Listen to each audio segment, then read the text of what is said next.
China में Shanghai cooperation organisation यानी कि एससीओ की मीटिंग हुई। तो जब इस बार राजनाथ सिंह जी गए तो सामने पाकिस्तान के डिफेंस मिनिस्टर ख्वाजा आसिफ भी बैठे हुए थे। राजनाथ सिंह जी ने रगड़ दिया बुरी तरीके से रगड़ दिया और ख्वाजा आसिफ चुपचाप बैठे रहे। ये बेसिकली पाकिस्तान और चाइना, इन लोगों ने क्या करा कि बलूचिस्तान का बड़ा मेंशन करा कि बलूचिस्तान में गड़बड़ हो रही है, बलूचिस्तान में टेरर हो रहा है, लेकिन उन्होंने पहलगाम की बात नहीं करी। जो पाकिस्तान स्पॉन्सर्ड टेररिज्म है कश्मीर में, उसकी बात ही नहीं करी। लेकिन दोस्तों एक बात तो हमें करनी पड़ेगी, एक तारीफ हमें करनी पड़ेगी राजनाथ सिंह जी की। जब एक जॉइंट स्टेटमेंट आया एससीओ का और पढ़ा जॉइंट स्टेटमेंट, तो राजनाथ सिंह जी ने साइन करने से मना कर दिया। राजनाथ सिंह जी ने बेसिकली ये बोला है कि some countries use cross border terrorism as an instrument of policy and provide shelter to terrorists. There should be no place for such double standards. SCO should not hesitate to criticise such nations. Pakistan इतना बड़ा ढीठ का बच्चा है कि पाकिस्तान साफ बोल देगा सम कंट्रीज बोली थी, हमारे लिए तो बात ही नहीं करी।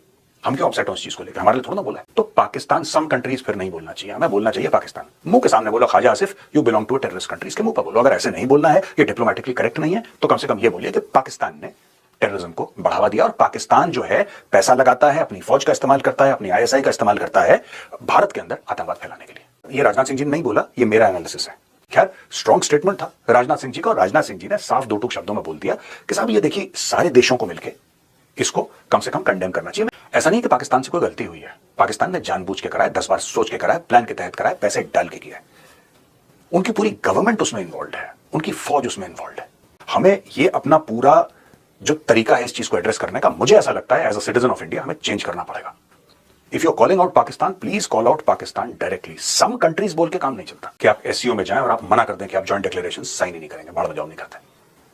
And everybody was shocked and people were shocked to such an extent कि फिर बोला कि नहीं जी जॉइंट डिक्लेरेशन की फिर चलो करते ही नहीं है।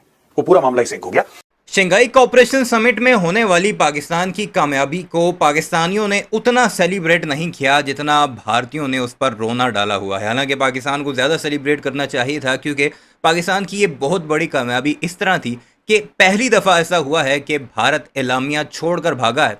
उस पर सिग्नेटरी था, सिग्नेचर नहीं किया राजनाथ सिंह ने, और उसकी वजह यह है कि 9 ममालिक जो बाकी जितने भी उस कॉपरेशन के मेंबर्स थे, उन सब ने पाकिस्तान के मौक़िफ़ की तायद की है। यानी बीएलए को भारत यूज़ करता है अपनी प्रॉक्सी के तौर पर।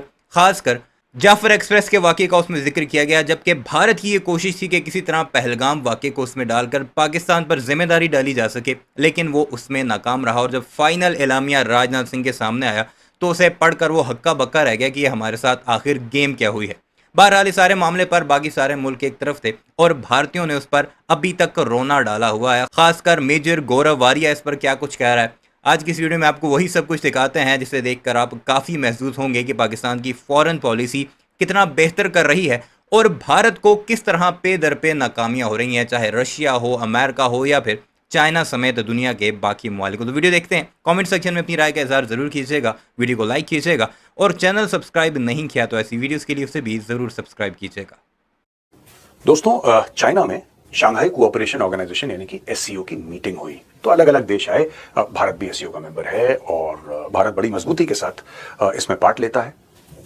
तो जब इस बार राजनाथ सिंह जी गए तो सामने पाकिस्तान के डिफेंस मिनिस्टर ख्वाजा आसिफ भी बैठे हुए थे और उनकी मौजूदगी में राजनाथ सिंह जी ने रगड़ दिया बुरी तरीके से रगड़ दिया और ख्वाजा आसिफ चुपचाप बैठे रहे और कुछ देखिए, एक बात जो हमने बोली है कि साहब ये जो टेररिज्म है ये सारे देशों को इंपैक्ट करती है।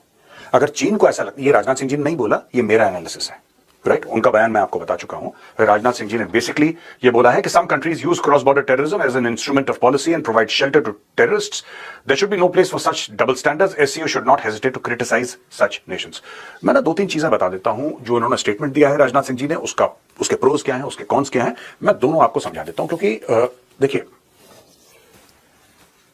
साफ सीधी बात है, अगर हमें लगता है कि पाकिस्तान की वजह से हमारे शहरी, हमारे नागरिक मारे गए, जो कि एक सच है, तो पाकिस्तान सम कंट्रीज फिर नहीं बोलना चाहिए, हमें बोलना चाहिए पाकिस्तान। मुंह के सामने बोलो Khawaja Asif you belong to terrorist countries, के मुंह पर बोलो। अगर ऐसे नहीं बोलना है, ये डिप्लोमेटिकली करेक्ट नहीं है, तो कम से कम ये बोलिए कि पाकिस्तान ने टेररिज्म को बढ़ावा दिया और पाकिस्तान जो है पैसा लगाता है, अपनी फौज का इस्तेमाल करता है, अपनी आईएसआई का इस्तेमाल करता है भारत के अंदर आतंकवाद फैलाने के लिए। एक क्लियर कट बात आपको बोलनी पड़ेगी, क्योंकि जब तक आप बोलेंगे सम कंट्रीज, कुछ मुल्क, पाकिस्तान इतना बड़ा ढीठ का बच्चा है कि पाकिस्तान साफ बोल देगा सम कंट्रीज बोली थी, हमारे लिए तो बात ही नहीं करी। हम क्यों अपसेट हो इस चीज को लेकर, हमारे लिए थोड़ा ना बोला है। They are highly capable of doing this. So sometimes the message has to be passed bluntly and clearly, बिना लाग लपेट के. ठीक है, डिप्लोमेसी फॉर अनदर डे. खैर, स्ट्रॉन्ग स्टेटमेंट था राजनाथ सिंह जी का, और राजनाथ सिंह जी ने साफ दो टूक शब्दों में बोल दिया कि साहब ये देखिए, सारे देशों को मिलकर इसको कम से कम कंडेम करना चाहिए. मैं एक कदम आगे लेता हूं कि सिर्फ कंडेमनेशन से कुछ नहीं होगा. अगर किसी को यह गलतफहमी है दुनिया में, मैं भारत की बात नहीं कर रहा, मैं कह रहा हूं भारत समेत कोई भी देश, एससीओ का मेंबर हो ना हो, इसका मेंबर हो उसका मेंबर हो, किसी को भी गलतफहमी है कि पाकिस्तान जैसे मुल्क, नॉर्थ कोरिया जैसे मुल्क, अगर इनको आपके कंडेमनेशन से फर्क पड़ता है, ठीक है, अगर किसी को भी ये डाउट है कि आप कंडेम करेंगे पाकिस्तान को कि तुम टेररिस्ट पालते हो और भेजते हो भारत के अंदर कत्ल गारत के लिए, और पाकिस्तान बोलेगा अरे यार हमें तो एहसास ही नहीं था, वी आर वेरी सॉरी. देखिए, ऐसा नहीं कि पाकिस्तान से कोई गलती हुई है. पाकिस्तान ने जानबूझ के कराया, 10 बार सोच के कराया, प्लान के तहत कराया, पैसे डाल के किया है. उनकी पूरी गवर्नमेंट उसमें इन्वॉल्व है, उनकी फौज उसमें इन्वॉल्व है, इनके लेफ्टिनेंट जनरल्स, इनके कोर कमांडर्स, इनके आईएसआई के चीफ, इनके 3 स्टार 4 स्टार अक्सर आतंकवादियों के साथ उठते बैठते रिलीजियस प्रोसेशंस में जाके मिलते हैं वहां पे लोग. और पाकिस्तान के जो सो कॉल्ड एलीट है, जो इंटेलेक्चुअल क्लास है पाकिस्तान की, वो इसको बुरा नहीं मानती. आप देखिए ना, इंडियंस की समझ में बहुत गड़बड़ है. मैं आपको बता रहा हूं, भारतवासियों की समझ में आप ये समझते हैं कि नहीं यार कुछ, क्योंकि हम अपने लेंस से लगा के पाकिस्तान को देखते हैं, हम ऐसा करते हैं कि नहीं यार कुछ, there is no problem. Please understand, there is no problem. Pakistanis के लिए लश्कर ए तैयबा और जैश ए मोहम्मद एक बहुत अच्छी चीज है. आपको ये समझना पड़ेगा इंडियंस को. Pakistanis literally worship Osama bin Laden, कि जैसे खुदाई ना हो गया उनका, वो they worship Osama bin Laden. आप किसी पाकिस्तानी को ये नहीं देखेंगे कि अपनी पार्लियामेंट में ये बोल दे कि ओसामा बिन लादेन टेररिस्ट था, ठीक मारा उसको, नहीं बोलेंगे कभी, क्योंकि वो अपनी कॉन्स्टिट्यूंसीज में वापस नहीं, क्योंकि लोग भी वैसे ही है ना वहां पे. तो भाई आपको एक बात समझनी पड़ेगी, ये जो हम बात करते हैं पाकिस्तान को लेकर ना, हमें ये अपना पूरा जो तरीका है इस चीज को एड्रेस करने का, मुझे ऐसा लगता है as a citizen of India हमें चेंज करना पड़ेगा. If you are calling out Pakistan, please call out Pakistan directly. Some countries बोल के काम नहीं चलता, ठीक है. दूसरी चीज, जब हम एससीओ समिट में बात कर रहे हैं, मेरा ये सबमिशन है, मेरी ये रिक्वेस्ट है एज अ सिटीजन, राइट. मैं तो रिक्वेस्ट कर सकता हूं, तो मैं रिक्वेस्ट करूंगा कि ये कहना कि एससीओ या कोई भी हम उस पर बैठे कि you must condemn terrorism, condemnation has got zero value in today's world. Condemnation की, निंदा करने की जीरो वैल्यू है. आप एक बात समझ लीजिए, रूस को कंडेम कर दिया आपने, 1 करोड़ बार कंडेम कर दिया, अभी भी निपटा रहा है यूक्रेन को, और कंडेम कर दो उसको, 10 साल और कंडेम करो, 10 साल और निपटाएगा. कुछ फर्क पड़ा है? लोगों ने कंडेम करा ईरान के न्यूक्लियर प्रोग्राम को, कुछ हुआ? वो फिर कह रहे हैं हम बनाएंगे. आपने कंडेम करा इजराइल को कि तुम गाजा में ये सब करते हो, इजराइल भाई कोई नहीं रुकता. ये कंडेमनेशन वर्ड हम इंडियंस को बहुत अच्छा लगता है कि हमने इस चीज की निंदा कर दी, हमने इस चीज की आलोचना कर दी. आलोचना से जीरो फर्क पड़ता है. अगर आपको कोई पसंद नहीं है या आपके राष्ट्रहित के खिलाफ वो काम कर रहा है, फिर आपके अंदर वो सलाहियत होनी चाहिए, वो कैपेबिलिटी होनी चाहिए कि उसको आप सजा दें. ये कंडेम करने से, हम निंदा करते हैं लश्कर ए तैयबा की, क्या होगा फिर? हाफिज सईद घर के अंदर अपने आप को लॉक कर देगा डर के मारे कि मेरी निंदा हो गई है. That's not going to happen. हमें एससीओ को यह बताना पड़ेगा, राइट, जिस भी हम उसमें जाएंगे कि देखिए, let us create an anti terror grid. The way to do it is let us do physically something about it. देखिए, मैं एक आपको बात बताता हूं, सऊदी अरब एक बार नहीं 100 बार पाकिस्तान को बोल चुका है कि ये धंधे बंद करो. ये जाते हैं ना इस्लामी मुल्क, मुसलमान बिरादर कहते हुए सऊदी अरब के पास पैसे लेने के लिए, सऊदी अरब 100 बार बोल चुका है इनको कि यार ये जो तुम नाटक वाटक करते हो ना, इसको बंद करो. ये इस्लामिक कार्ड एक लेवल तक तुम इस्तेमाल कर सकते हो, ऐसा नहीं कि तुम किसी और देश के अंदर तुम बम गोलियां चला रहे हो और फिर हमसे बोलते हो कि हमें बचाओ, पैसे दो हमें. कई देश बोल चुके हैं. क्या पाकिस्तान रुका? नहीं रुकेगा, कोई नहीं रुकेगा. आप जब तक उसको रोकेंगे नहीं, वो नहीं रुकेगा.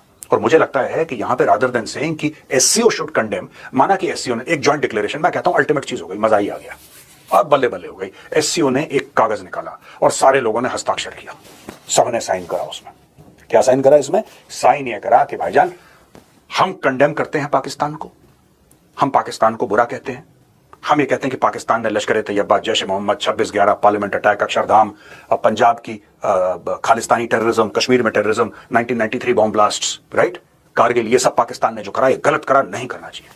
आपने कह दिया, आपने साइन करके पाकिस्तान को कॉपी पकड़ा दी, पाकिस्तान ने बोला ठीक है सब सलाम, पाकिस्तान निकल गया. फिर क्या होगा? नहीं, फिर होगा क्या इसके बाद? आप कंडेम करते रहिए.